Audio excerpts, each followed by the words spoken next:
warra waa goggodhu kan isin dubatte namuu caqasa yaa'ii gote manaa ba'uun qabdu. Mana ba'uun qabdu maaliif yoo man barbaanne isaanii waliin jechuudha. Dhugaatis waan obbo. Assalaamu alaykum warahmatullahi wabarakatuh. Akkam jirtan hordoftoota fi daawwattoota keenya akkam nagee qabdan jirtan baga jiraattan jecha nutis jirran alhamdulillah kunoo as keenye bakkuma jirtan salaamtaan teenya ta'uun irraa wanti teessin bira haa geessu jecha salaamtaan fudhu. Assalaamu alaykum warahmatullahi wabarakatuh. Ashama harkaboonee kabajamtoota fi daawwattoota keenya. Jira jirtu isin jecha arraas dhumna isin deebiin isin daa. Hordoftoota daawwattoota kiyya nama hedduu warra keessaan dhuftanii nagaafachuu jirtanii micoonti akkamiin mul'attee maal naan jechuu jirtan hedduu galatooma. Inshaallah du'aayin keessan lafa naaftu du'aayin teessan dalaydee jirti. Alhamdulillah inshaallah rabbiin khayrii haa godhu amallee itti fufaan isiniin jaa. Arraan tana kunoo tasliimin na bira argama. Tasliim dhabamtee baddee jirti. Arraan tana kunoo na bira dhufte. Waan si bachiisellee yeroo biraatti isinii himna. Tasliim waan daaftuun bachiisne dhabamtee jirti. Kunoo arraan tana waa'ee sitiraa na gaafachuu na bira dhufte. Dhugaadha daawwattoota fi kabajamtoota kiyya dhugaa hedduu takkaan badee ture dhabamelleedha. Anis wanni na bachiise haaluma jireenyaati. Duraaniin gaafatee yaa gammachuun teetiyyaa rakkoon teetis rakkootii jejee waliin jennee turre garuu sanillee hanqattee jirti. Tasliim hanqattee jirti. Sanumaan irraa qoodaddaa akka obboleetiyyaa jeetiin dhufee maaliif micoon sitiraan akkuma ilmoo isiitti anis ilmuumatiyyaa daa'ima gurbaan fuudhee eessa akka geessee fi yaani maalirra akka jirtu nam tokkollee hin beekne sanumaan eessa geessanii jeetiin gaafadhaa jee miidhumaan bira dhufe. Garuu dhugaa tasliim baddee yeroo hedduu nama hedduu nu gaafachuu jirtan tasliimeessa baddee tasliim maal taate jechuu jirtanii tasliim dhugaa dee jirti waan isii dhabamsiisellee viidiyoo biraatiin isiniif himna waan laaftuu dhabamsiisne waan jabduu isii dhabamsiise garuu kayruma inshaallah dhugaadha sitiraan daa'ima. Najjaash guyyaa mana isaa dhaqee yaameellee nadhufuu didee guyyaa mootummaa hojii dhaqeessan nadhufuu didee eegeetiin achi ka'ee galee jechuu kiyya hordoftoota daawwattoota kiyya. Amma akka dhageenyetti Najjaash jaartii isaa eengadda Najjaash asin jiru saba keetii wallolleeti maal jettu san kunoo ilmoon tiyya mana sii jirti. Ilmaan isaa bira jirti ilmoon tiyya waa takka illee godhu Najjaash inshaallah garuu Najjaash harka baarseenuu ta'a. Waa hundan immoo garuu har'a gammachuudha inshaallah hordoftoota kiyya. Tana dibdeefatee Najjaash kun maal isinirraa qaba? Maal nurraa qaba? Liqii nurraa qabu. Waan nurraa qabu. Takkasii barbaade deebee takka ilmootee barbaade maraasummaadha.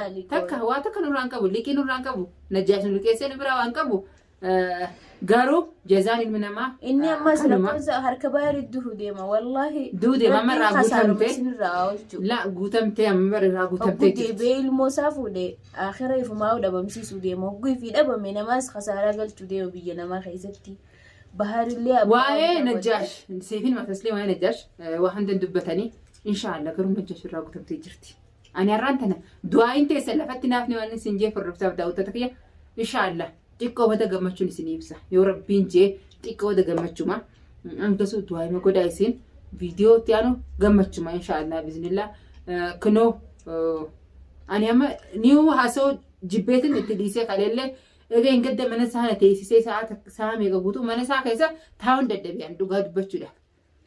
Najjaash waan meeqa siif ilmaan keetirraa illee rakkoo takka illee isinirraa qabu. Hamtuu isinirraa qabee gammachuma isin haa dhageessisu. Atillee ganaa namaa sirraa gadda haasawaa oolaa miti nama gammachuu haasawaa rabbi isaa taasisu. Inshaallah anillee sanumaan barbaada. Najjaash dhiisii amma Najjaash irraa guutamtee jirti. Gadda mana isaa guyyaan dhaqee waa meeqa mootummaan seentee mana isaa keessa ilaalte. Waan inni taa'uun balaaqalaa fi waan isaan achi keessa dalagan hunda mul'attee jirti Najjaash irraa dhumante bara. Kan Najjaash bara irraa guutamte tanuma. Inshaallah egaa sitiraati fuudhee wada irraa guutamtee jirti Najjaash. Najjaash ulii Fatiyaan qabaa fi Bahaarii qabaa fi Maarree hin jiru Najjaash. Najjaashi miti warra Najjaash duba teessanii waa hojjechuu jirtan. Hundi keessan isin dubattee jirti. Amma qadiyyaa keessan banamee jira. Maaliif? Waan isin hojjettan mootummaan agarte ijaan agarte engatte seente ilaalte waan inni qirxaasaa fi balaaqala mana keessa taa'uun waan ajeessee achi keessa taa'uun ilma namaa meeqa achi keessa damaasan tattaan san hunda mul'attee jirti najjaash. Najjaash nyaadamee jira. Inshaallah. Namni biyya namaa tana dalagannee faayidoonii biyya fiitii haadhaa fi abbaa fiitiif waa godhuudhaaf biyya tana dhufe moo as keessa dhufee wal rakkisee wal cinqee akka walirra jiruun akka walii gad jiruun. Wal miidhuun kun maaliif barbaachise? Kunas waa walii godhuu kunas wal maraachuu kun achi akkas wal godhuu maaliif? Ani kana dibu moo dhiirallee wayya dhalaan achi teessee niyuuti akka takka manatti isin dhufa. Na eeggaddaa warra jettu nama akka biftufa najjaashii miti. Najjaash booda biftuutu itti aana inshaallah biiznillah. Biftu atillee si dhumattee bara. Haadha siirii guddoo siyuu siifi najjaash magaalaa kana keessa yoo isin qulqulleessin na harku teesse. Dalagaan isaanii siifuu mataatee dalagatanii mana araba shaqaxatanii akka namaatti jiraatanii. Laa biftu baananii siifin waa dhaamsi tokko dhaame. Amma kalee jette takka takkatti manatti isin ergaa warra wardaa bira dhaabbatu nuti isni rabbiiti nuti waan ati deddeemtuun balaa qalaa siifi abbaan kee agartee abbaan kee abbaa siirii biyyarra taa'ee maarree godhe jijjiinni hunda sitti ergusan.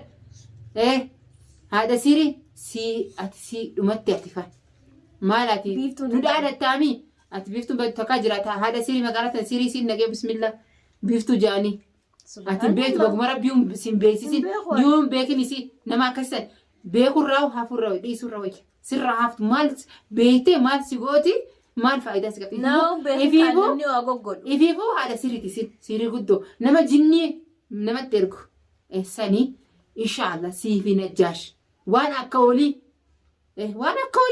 hojiin teessan shayxaantiin isumarratti haa oolu takka nuti immoo waan nu gootu illee hin qabtu inshaallah izni rabbitiin ganaa siirii magaalaa tana warra ni goonaa jettanii warra sheekana keessan abdattanii warra waa gootan ilma namaatti isin lameeni magaalaa xaaramu teessi inshaallah izni rabbitiin qulqullaa'u teessi maaliif sababa sitiraatiyya fudhamteen magaalaan tun xaaramu deemti najaaboo deemti sababa najjaash bara kaaseeti sitiraatiyya fuudhe garuu sababa sitiraatiin magaalaan tun qulqullaa yoo baatte anuma harku teessa najjaash hirriftu warra garee haftee hunda kaanis sheektartii qabamee jira.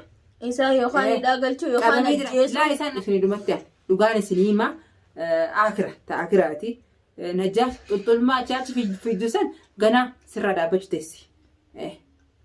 Akkasi.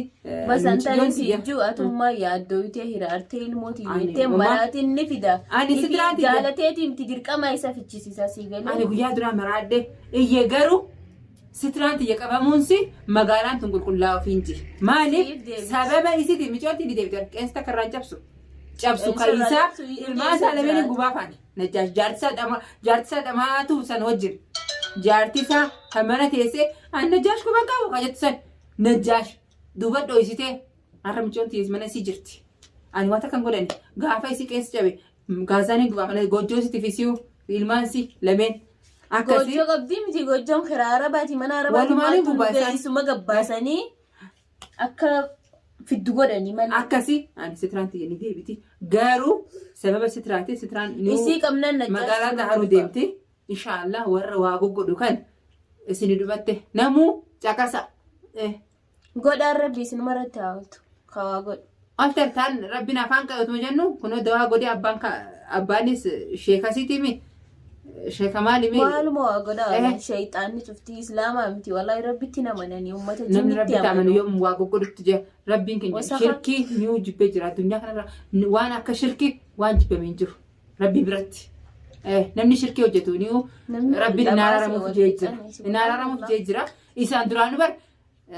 Addunyaanis jibbitee akiraanis jibbuu deemti tasanii isaaniif isaaba isaaniiti garuu isinirratti haawalchu garuu itti isheen hojjetan booda. Har'a dhaadannoo itti fakkaatee waan guddoo dalagdee itti fakkaatee ol baatee jinniin itti erge insiin itti erge waan guddoo waan akka nama jabduu dalagee. Jinni itti erge. Jinni waan isii fakkaatu akka wardaa akka jalteeti waan xiqqoo takka.